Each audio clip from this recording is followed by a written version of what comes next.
So we just finished the paperwork on the sale of this car, so I thought I'd give you guys a quick review of this USA spec Pantera GTS 1974 car. So Alejandro De Tomaso had great success with the Mangusta. He decided he was going to build another car. He liked the Lamborghini look, so he decided he was going to hire Dallara, the Lamborghini designer, to design him the Pantera. So in his mind, the mid-engine supercar is what he wanted to build. Dallara said, why don't we go from the steel backbone chassis to a steel monocoque chassis? So what's unique about these cars, and I'm sure most of you guys know, is obviously they're so Italian looking and clearly Italian designed, but they're mated with a Ford 351 Cleveland. De Tomaso did a deal with Ford and they were partners, and in my mind, probably one of the best deals that he could have made, because these cars were sold at Lincoln-Mercury dealers in the US, which meant that they got Ford stamped parts and that everyone who had problems or anyone who wanted them serviced would just go to a Ford dealership like any other Ford and get them worked on. So what makes this car special on top of being a GTS is that it's a USA spec car in a 1974. So 74 was the last year that De Tomaso and Ford were partners before they split up. So these cars were the last cars that you could have bought new at a Ford dealership. So when De Tomaso decided they were going to build a GTS, it was because they wanted to go Group 3 racing. They increased the compression to 11:1. They stuck a forged aluminum intake on it, freer flowing exhaust, Holley carbs on the car, but that was for the European GTS model. The American GTS model didn't need to meet homologation standards, and it was the 70s. There was the gasoline crisis and very strict emissions in the US. So that led to 138 American GTSs being built and 40 of them being turned into 1973s for the California market. So the entire design and the body of this car just screams Italian supercar, but when we look under the hood, it's pure American. So we pulled the spare and everything out so you guys could get a good look here at the transmission and the engine. And again, so Italian on the outside, but you look under here and it's just a classic fully painted blue 351 Cleveland. And I love where it's mounted. It's tucked right up to the cabin, making the cabin a little bit hot, but giving the car such a good balance right in front of the rear wheels, making this car so fun and nimble to drive. Mated to the back of the engine, obviously sticking out here, is the ZF 5-speed transaxle. You look at this thing and it just looks like a race car. This configuration with the ZF makes the car just really snappy and responsive.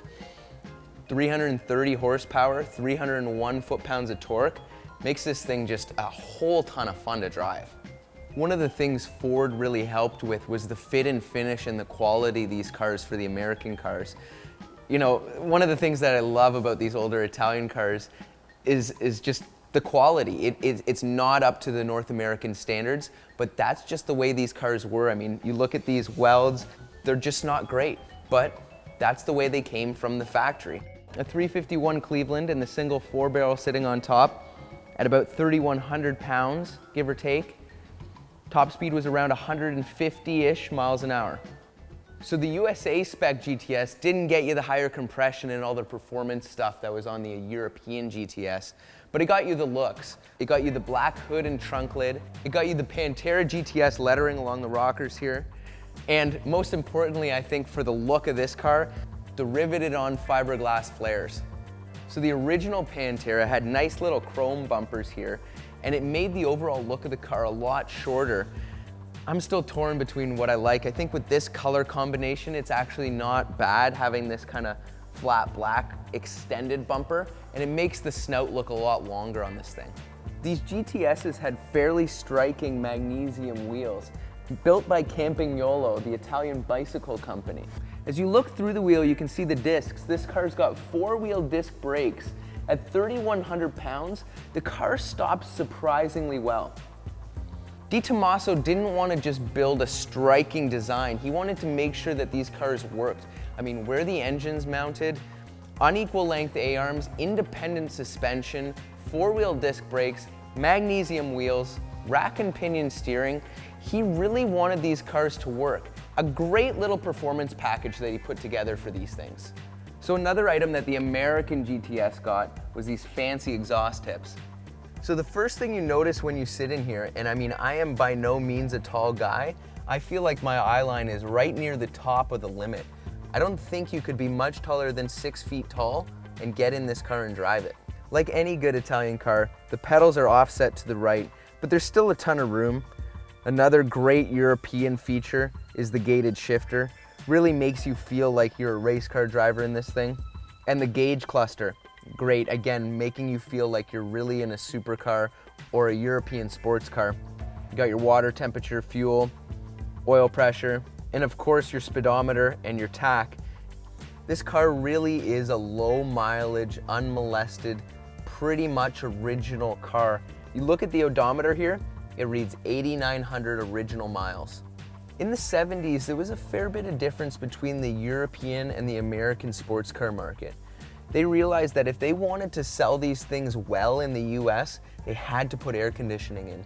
So they installed nice, cool air conditioning in the cars and electronic windows.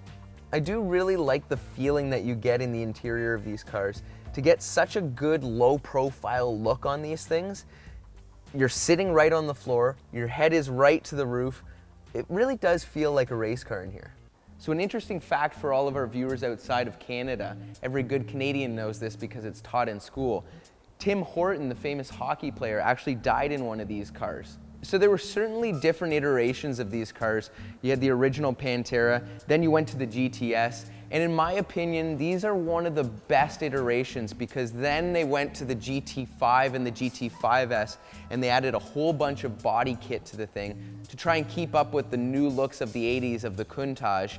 These GTSs are just the right level of sports car, not extremely obnoxious and not as plain Jane as the originals. Ever since I started buying and selling cars 15 or 16 years old, I was always confused as to why these cars were between 50 and 60 grand. I think they were just extremely undervalued. I mean, for the look and performance, you can't beat it. Even now, you know, great examples really start creeping up there. I mean, a good Pantera L is over 100 grand, and a good GTS is anywhere from $150,000 to $200,000. But I still think that they're undervalued, and this car here, one of 98 American spec cars, 8,900 original miles, this is a great investment.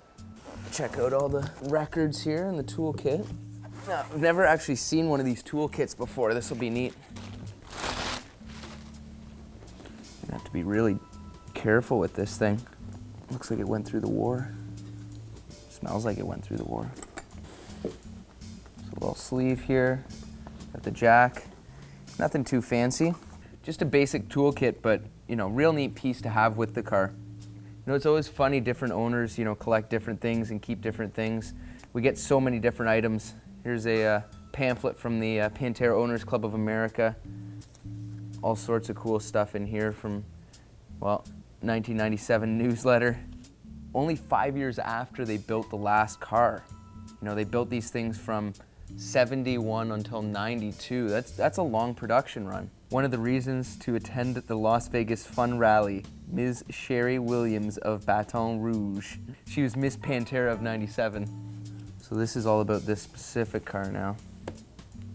So just guys, you know, previous inspection stuff, appraisals, different titles and emails. It's always nice to have a paper trail of the car all the way through its life. Original owner's manual. This is all great stuff to have with such an original car. This is neat, little De Tomaso bag. This ownership card is your warranty identification. It's got the VIN stamped right here. Date in service, 11/29/1974. So now we've got to ask ourselves the question, do you need a car like this? No, I mean, look at this thing. No one needs a car like this. It's not all that practical. But do you want a car like this? If you want a great looking Italian mid-engine sports car with, I think, a whole ton of potential upside, yeah, you want a Pantera GTS.